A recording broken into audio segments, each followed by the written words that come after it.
ముందుగా అందరికీ వినాయక చవితి శుభాకాంక్షలు అండి. వినాయక చవితి వచ్చినప్పుడు ఇంట్లో మామిడి తోరణాలు కట్టాలి కదా. మరి ఇలా మామిడాకుల్ని పురికాసు కట్టేసి ఆ రెడీ అయిన మామిడి తోరణాలని ఇలా ఇంటి గుమ్మాలు కట్టేసుకుంటాం అనమాట.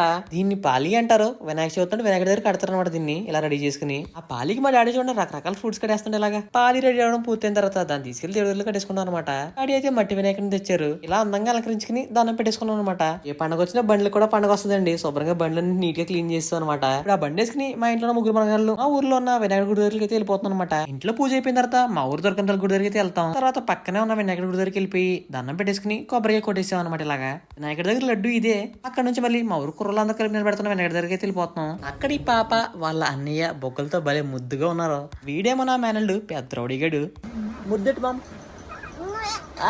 గుడి దగ్గర అయితే హడావడం మొదలైపోయింది. కుర్రోళ్ళందరూ గుంపు గుంపుగా చేరిపోయారు అనమాట.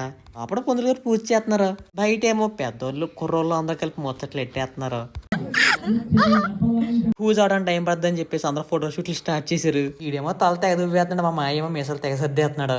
మా ఏమో ప్లేట్ ఎట్టుకుని అటు ఇటు తిరిగేస్తున్నాడు. నెక్స్ట్ మా ఊరు నేను చిన్న పోజ్ ఇచ్చాం. ఈ లోపు పూజ అయిపోయిందని పిలిపోతే దేవుడికి వెళ్ళి దండం పెట్టేశాం. తర్వాత ఏమో భోజనాలు ఎట్టేశారు. ఈ లోపు పోవాన్ దేవుడికి ఏం గుర్తొచ్చిందో వచ్చేసాడు రయ్యమని. ఎవరికి వర్షంలో తలస్థానాలు చేస్తాం అనమాట. కూడా వీడియో నచ్చితే ఫాలో చేసుకోండి. మరి ఉంటాను.